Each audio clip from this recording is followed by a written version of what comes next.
Salut à toutes et salut à tous et bienvenue dans cette nouvelle vidéo sur la chaîne C'est mon avis. On se retrouve aujourd'hui pour un déballage de produits, un unboxing. Et nous allons donc déballer ensemble le Vivo V21. C'est un smartphone qui est sorti à peu près il y a 2 semaines, 3 semaines, c'est tout récent. C'est un smartphone, alors je vais pas dire milieu de gamme, je vais plutôt dire pardon haut de gamme parce qu'on est quand même vers les 399, enfin à 399 euros, donc vers les 400 euros. C'est quand même une sacrée somme. Il y a beaucoup de concurrence dans ces prix-là. Donc, eh bien, écoutez, comme d'habitude, une fois le déballage fait, je vais mettre ma carte SIM qui est juste ici. Hop, voilà. Et puis, je vais mettre mes comptes sociaux, tout ça. Je vais m'en servir un maximum. Et puis, je vais voir ce que ça vaut Vivo. Non, je rigole. Donc, du coup, je vous mets comme d'habitude sous la vidéo le lien vers la fiche technique. C'est un smartphone. Alors la boîte est enfin elle est assez grande. J'espère que le téléphone n'est pas aussi grand que ça, sinon ça va vraiment poser un souci dans la poche de jean. Donc oui, c'est un smartphone qui est vraiment bien équipé parce qu'on a 128 Go de stockage, 8 Go de mémoire vive. On a bien évidemment la 5G, on a un écran AMOLED, on a plein de choses cool.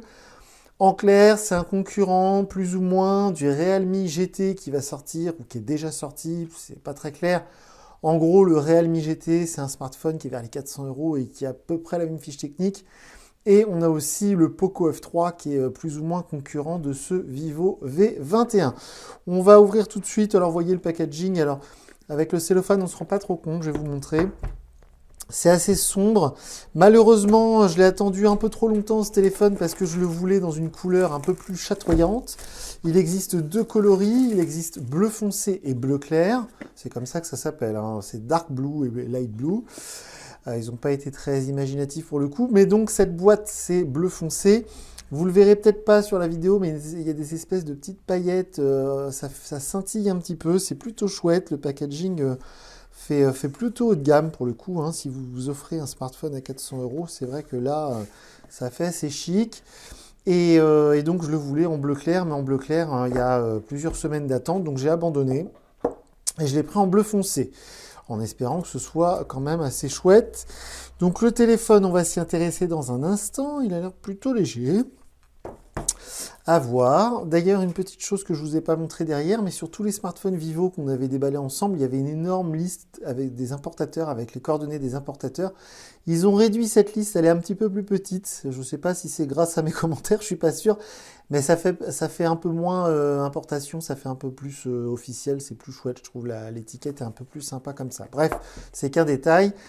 Donc, la petite partie, ouais, c'est comment dire, un packaging plutôt haut de gamme. Hein. Ça change un peu de ce qu'on voit d'habitude. C'est assez chouette. Waouh, avec marqué Vivo. Waouh. Donc je ne vous l'ai pas montré parce que c'est vrai que maintenant ça commence à devenir assez connu. Mais Vivo, c'est le sponsor officiel de l'UEFA Euro 2020 qui se joue en 2021. Mais bon, ça c'est à cause du Covid. En ce moment, sur YouTube, vous voyez plein de vidéos à propos du X60 Pro parce que Vivo a fait un énorme truc sur un bateau mouche, si j'ai bien compris, avec tous les youtubeurs les plus connus de France. Ils sont tous repartis avec un X60 Pro qui coûte quand même plus de 1000 euros, donc sympa. Sauf que le X60 Pro, déjà j'avais testé le X60 tout court il n'y a pas longtemps sur la chaîne, et en plus le X60 Pro il coûte très très cher, je suis pas sûr que tout le monde ait les moyens de mettre 1200 balles dans un smartphone. Je trouve ça plus intéressant de déballer un produit comme celui-ci. Donc ça c'est plutôt chouette, la petite cartonnette avec marqué Vivo, c'est vraiment emballé d'une manière très originale. Hein. Là, pour l'instant, c'est assez surprenant. C'est bien parce qu'il se démarque un petit peu de tous les produits similaires, j'ai envie de dire, chinois, quoi, hein, tout simplement. De la même manière, je ne sais pas si vous voyez, donc la coque silicone qui est offerte, hein, ça comme dans tous les smartphones chinois, eh bien, on a une espèce de carton dedans. Ça n'a pas une grande utilité, mais ça fait un peu plus, voilà, un peu plus chic, encore une fois. Ils ont fait un effort. Là, on a tout le package avec, vous savez, la notice, guide de démarrage rapide, carte de garantie, donc tout ça, c'est pas très intéressant. On a le petit outil pour sortir le tiroir SIM. Ensuite, on va avoir un kit oreillette, parce que bah, ça, c'est la France, hein, c'est obligatoire grâce à notre bonne vieille Marisol Touraine, hein, super ministre de la Santé, hein, qui avait forcé les fabricants à mettre des oreillettes en France, ce qui fait que du coup les smartphones en France sont encore un peu plus chers. On a ici un adaptateur USB type C vers jack, donc ça doit vouloir dire, on va voir ça tout de suite, qu'il n'y a pas de prise jack sur ce V21. On a un énorme adaptateur secteur, donc ça c'est plutôt cool, Vivo Flash Charge, qui monte jusqu'à 33 watts. Donc là, on va avoir une charge rapide, ça c'est vraiment chouette. Donc on va le mettre, je sais pas où on va le mettre là. Et ici, on a le câble USB vers USB type C. Il n'y a pas de si, voilà, il y a un petit logo ici, je ne sais pas si vous allez le voir, qui est imprimé. Voilà, c'est plutôt chouette. On ne va pas le déballer parce que bon, c'est un câble USB. Hein. Donc voilà, maintenant le téléphone. Ce que je vais faire, je vais essayer de mettre ça là. Ça fera un petit peu plus joli. Voilà, et voilà. Hop, donc le téléphone en lui-même avec le petit plastique qu'on va enlever. Comment on enlève ça? On enlève ça ici. Voilà. Si ça veut bien partir. Hop, on a les petites instructions au dos, hein, je ne vous les montre jamais, mais voilà. Donc, vous voyez, pour insérer la carte SIM, si vous voulez mettre une carte SD, si vous voulez mettre deux SIM, tout ça, ils expliquent tout. Hop, bon, il ne veut pas s'enlever le plastique, ça m'agace. Eh ben, dis donc, il faut vraiment être motivé. J'ai rarement eu autant de mal à enlever le plastique. Voilà. Donc... eh ben, il est très beau. Il est exactement du même bleu que la boîte. Donc, je me demande si quand vous choisissez bleu ciel ou quand vous arrivez à vous procurer un bleu ciel, du coup, la boîte doit être bleu ciel aussi. En tout cas, c'est un très joli nuit, un bleu nuit mat. L'arrière mat est très chouette. Ça me fait beaucoup penser au Mi 11 Lite que j'ai testé il y a quelques semaines. C'est quasiment la même matière. C'est très, très, très joli.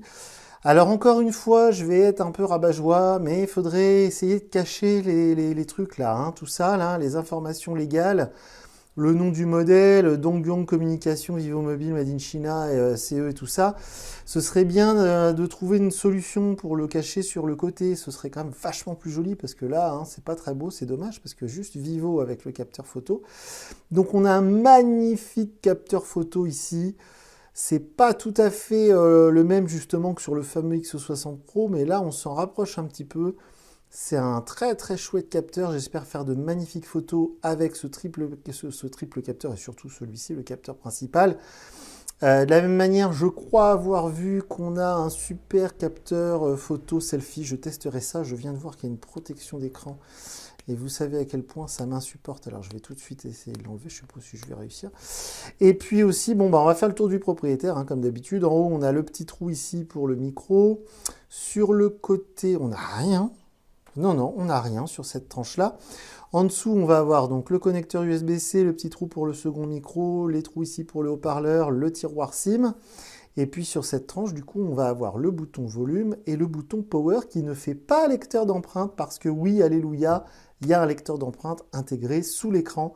Cette technologie que j'adore, qui n'est possible qu'avec les écrans AMOLED. Donc c'est pour ça qu'on ne le retrouve pas tout le temps. J'essaie d'enlever ça, ça m'énerve, j'y arrive pas. Je le ferai après la vidéo parce que je trouve ça franchement affreux. En plus, ça prend les traces de doigts, c'est horrible. C'est vraiment horrible. Ah, je vais y arriver, je vais y arriver. Donc sinon, évidemment, on est sur Android 11. On est sur la surcouche, en tout cas l'interface de chez Vivo, qui s'appelle, si je ne dis pas de bêtises, FunTouch OS ou Origin OS, je ne sais plus. Alors, voyons voir, on va mettre en français. Voilà, donc France évidemment, démarrer, ok, France suivant, ok, j'accepte, voilà. Donc on a un bel écran AMOLED, hein, c'est tout de suite très lumineux, etc. Enfin, les couleurs sont vives, ça se reconnaît du premier coup d'œil. On a une bordure supérieure qui est un petit peu épaisse et qui est presque symétrique avec celle du bas. Et puis, malheureusement, bon, c'est peut-être un choix design, mais c'est vrai que je ne suis pas fan, moi, de cet effet goutte d'eau, voilà, là en haut, pour cacher la caméra selfie. Je suis de ceux qui préfèrent le petit poinçon, le petit trou. Je trouve que ça fait un peu plus classe. Mais bon, c'est peut-être soit c'est un choix technique, ou soit c'est simplement pour l'économie. Donc l'heure, tout ça, on s'en fiche, on le fera plus tard. Ok, accepter, l'empreinte digitale, je vais la paramétrer après. Ok, félicitations. Avec 8 Go de mémoire vive, le lancement est canon. On est déjà sur la page d'accueil, ça va super vite et ça, c'est super cool. Le noir est d'une profondeur, c'est vraiment chouette. On a un très très bel écran AMOLED. Et je vais tout de suite aller voir, pour éviter de vous dire des bêtises, je ne sais plus si c'est FunTouch OS ou Origin OS. FunTouch OS, voilà, voilà. donc en version Android 11, tout ça, c'est évident. Donc voilà, nous voilà sur le lanceur d'application. Donc cette interface, on l'a déjà vu fonctionner sur le Y72 par exemple, mais là avec 8 Go de mémoire vive et puis avec un chouette téléphone comme celui-ci, bon, on n'est pas dans les mêmes tarifs, on est à une grosse centaine d'euros en plus. Ça a l'air quand même drôlement cool ce Vivo V21, en plus il est bien léger en main. C'est voilà, tout à l'heure je parlais des concurrents, je vais essayer d'enlever le plastique 5 minutes avant de vous laisser, mais je vous parlais des concurrents, donc on parlait du Poco F3, on parlait du Realme GT, et puis bien évidemment, j'en ai pas parlé, mais il y a le Mi 11 Lite. Quand vous prenez en 5G, le Mi 11 Lite, il tombe dans les 400 €, donc on est vraiment ici dans la même cour de récré, si j'ose dire, que le Mi 11 Lite 5G, donc ça peut être une très très belle alternative. Donc voilà pour le déballage de ce V21 de chez Vivo. Comme d'habitude, et comme je vous le disais il y a quelques instants, je vais mettre ma carte SIM, mes comptes sociaux, etc. Je vais m'en servir à fond, je vais prendre plein de photos, et d'ici quelques jours, je viendrai vous dire ce que j'ai pensé de ce bien chouette smartphone. Je vous dis à très bientôt pour une nouvelle vidéo sur la chaîne. Salut!